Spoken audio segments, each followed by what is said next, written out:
Hay historias que no se olvidan, no porque sean largas, sino porque nos destruyen en el primer minuto. Esta no es una leyenda urbana, ni una teoría más de Internet. Es un caso real. Un niño de apenas 2 años, tomado de la mano por otros 2 niños. Y lo que pasó después fue tan brutal que aún hoy, décadas después, el Reino Unido no ha podido cerrar esa herida. ¿Puede el mal habitar en la infancia? Esta es la historia de Leo. Y te advierto, lo que vas a escuchar no se olvida. Era una tarde común, sin presagios, sin alarmas. Claire Bennett había decidido pasar rápidamente por el centro comercial de Kirkham antes de regresar a casa. El clima estaba nublado y Leo, su hijo de 2 años, parecía inquieto pero obediente, como cualquier niño de su edad. Claire planeaba comprar solo algunos víveres: leche, pan, frutas, lo necesario para el fin de semana. Sosteniéndolo de la mano mientras avanzaban entre los pasillos, le prometió que después podrían pasar por la tienda de juguetes si se portaba bien. Leo sonrió y Claire sintió ese alivio de madre que cree tener todo bajo control. Pero el destino ya estaba escribiendo una página oscura que ni ella ni nadie imaginaba. Al llegar a la fila del supermercado, Claire colocó la cesta sobre la cinta y comenzó a pasar los productos. Leo, curioso como siempre, soltó su mano y se agachó para mirar algo en el suelo. Ella lo vio por el rabillo del ojo, todavía allí, junto al mostrador, y continuó hablando con la cajera. Fueron menos de 2 minutos, el tipo de lapsos que en la mayoría de las historias no significan nada, pero en esta lo significaron todo. Al girar la cabeza, Leo ya no estaba. Ni un sonido, ni un grito, solo vacío. Un silencio que, de pronto, se volvió ensordecedor. Claire llamó su nombre 1, 2, 5 veces. Caminó en círculos. Pensó que quizás se había distraído y entrado a algún pasillo cercano, pero no lo encontró. En menos de 5 minutos, el personal de seguridad fue alertado y comenzaron a revisar cada rincón del centro comercial. Cerraron las salidas principales, activaron los protocolos internos y revisaron los baños, las tiendas de ropa, incluso los depósitos. Nadie lo había visto. Nadie supo decir hacia dónde fue. Los minutos comenzaron a pesar como horas y Claire ya no podía ni hablar, solo repetía su nombre con los ojos vidriosos y las manos temblorosas. Las cámaras de seguridad se convirtieron en la única esperanza real. Mientras los técnicos retrocedían las grabaciones, un supervisor se sentó junto a Claire en una pequeña oficina. Le ofrecieron agua. Ella no bebió. Solo miraba la pantalla como si su vida dependiera de eso. Cuando por fin dieron con la imagen, todos quedaron en silencio. Era Leo. Caminaba, pero no solo. 2 figuras más grandes lo tomaban de la mano, una a cada lado. No eran adultos, eran niños. Y en esa fracción de segundo congelada en video, algo en el rostro de Leo hizo que a Claire se le quebrara el alma. No parecía asustado, pero tampoco feliz. Solo caminaba hacia la oscuridad. El descubrimiento de aquella imagen alteró completamente el rumbo de la investigación. No se trataba de un secuestro típico, no había un adulto extraño, ni un forcejeo, ni una escena evidente de peligro. Lo que se veía en las imágenes era en apariencia inofensivo. 3 niños caminando juntos, tomados de la mano. Pero en el rostro de Claire y de los investigadores que ya estaban involucrados, se encendió una alarma más profunda. ¿Quiénes eran esos niños? ¿Por qué Leo se fue con ellos sin resistirse? En cuestión de horas, las autoridades comenzaron a filtrar cada fotograma, ampliando rostros, reconociendo uniformes escolares, cruzando horarios de entrada y salida del centro comercial. El objetivo era uno solo: identificar a los 2 chicos. La grabación mostraba a los tres caminando por uno de los corredores secundarios del centro comercial, alejándose de las zonas más transitadas. Leo iba en el centro, sujetado suavemente por los otros dos. Ninguno de 1900. Ellos miraba hacia atrás. Un guardia reconoció a uno de los niños. Ese viene seguido con su mamá, estudia cerca de aquí. Gracias a esa pista, los agentes rastrearon los archivos escolares de la zona y pronto llegaron a los nombres. Thomas Green y Elliot Marsh. Tenían apenas 10 años. Compañeros de la misma clase, sus antecedentes incluían reportes de mal comportamiento, bromas pesadas y algunos casos de vandalismo menor.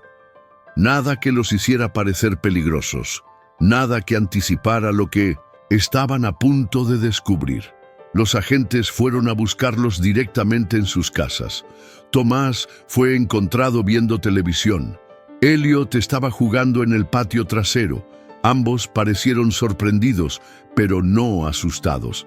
Al ser interrogados por separado, ofrecieron versiones similares. Nos lo encontramos solo queríamos jugar. Iba a ser divertido.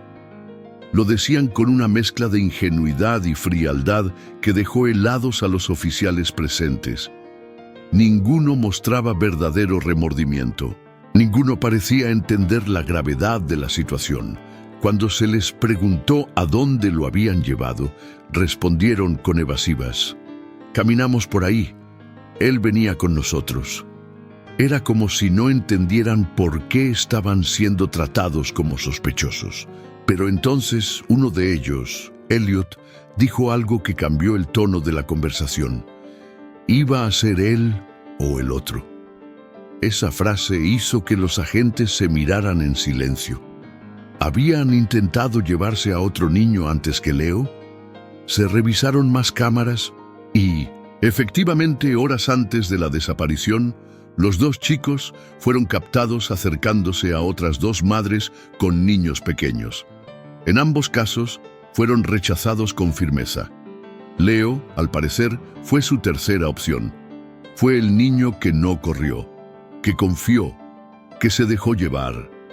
Y ahora, cada paso que dieron con él, lejos del centro comercial, se convertía en un recorrido sin retorno hacia algo mucho más oscuro.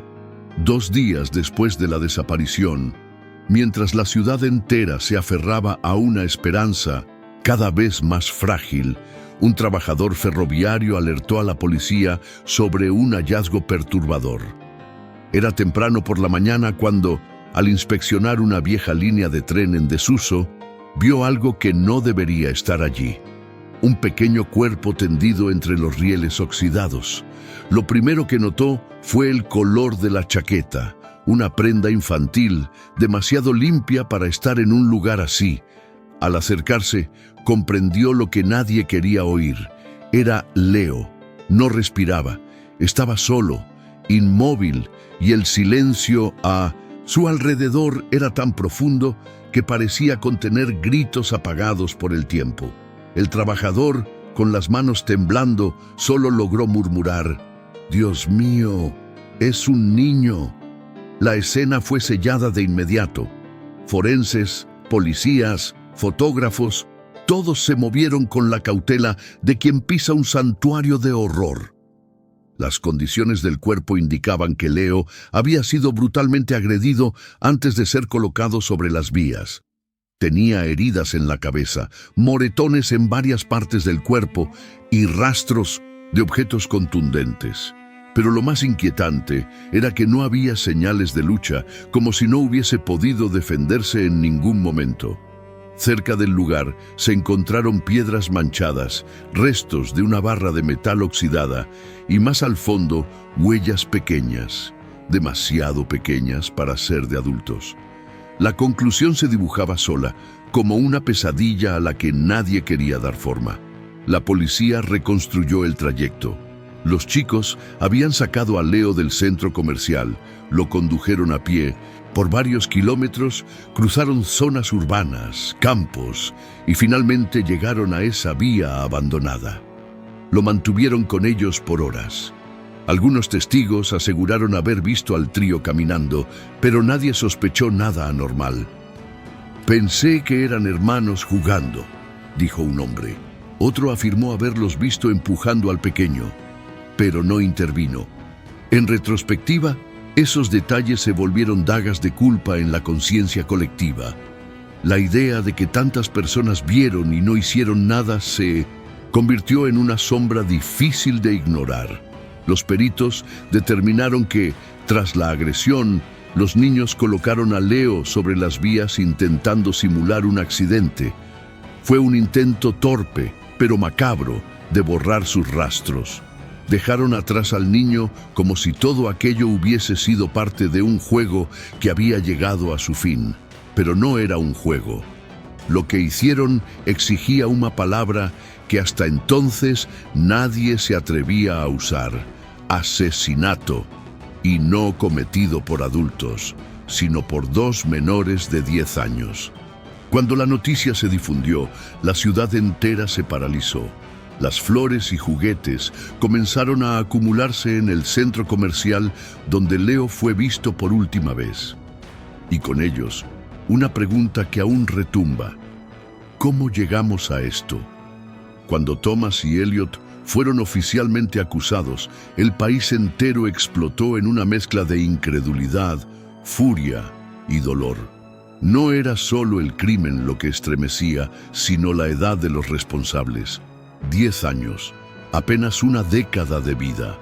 Aún asistían a clases de lectura básica, aún necesitaban permiso para cruzar la calle.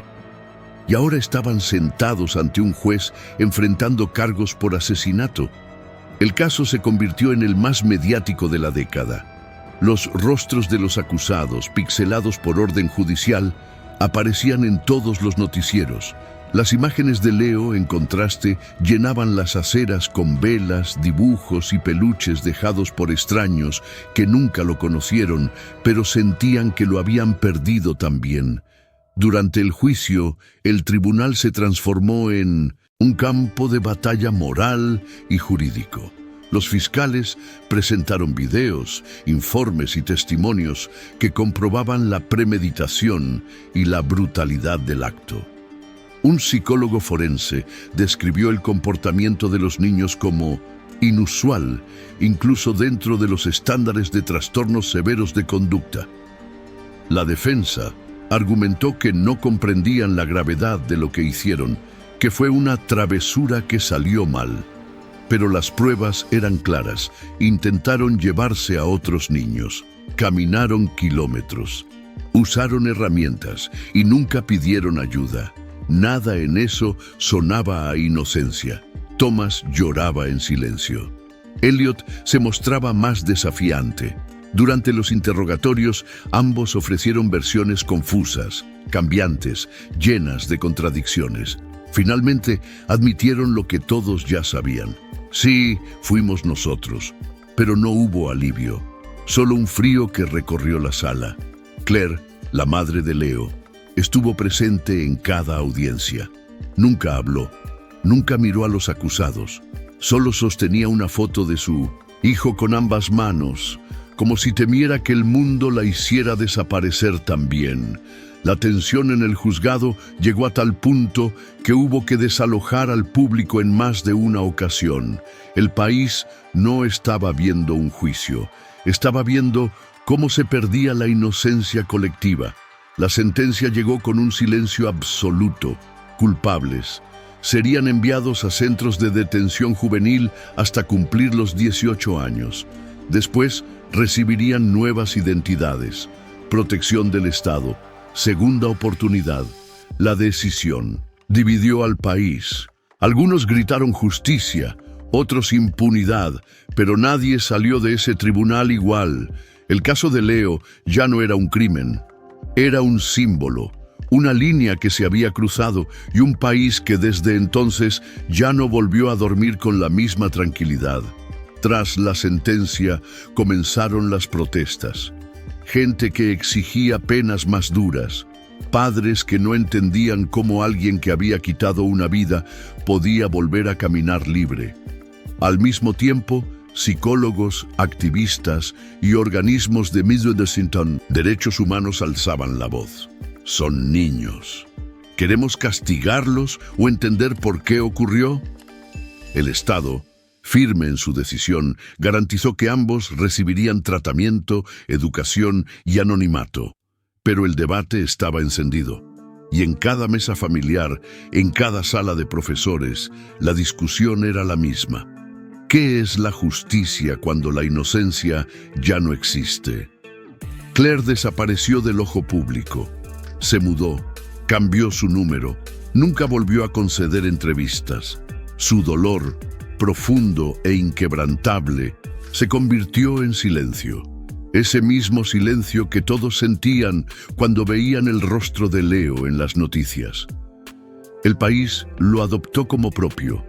Lo recordaban con velas encendidas cada 12 de febrero, con dibujos en las escuelas, con lágrimas que no eran solo de una madre, sino de millones, porque no solo mataron a un niño, mataron la idea de que eso nunca podría pasar aquí. Los centros donde Thomas y Elliot fueron internados se volvieron fortalezas vigiladas. Años después, cuando fueron liberados, lo hicieron bajo identidades nuevas. Nadie sabe dónde están. Pero cada tanto surge un rumor. Ese hombre de la tienda, creo que es uno de ellos. Vi su foto en Facebook, se parece a Elliot.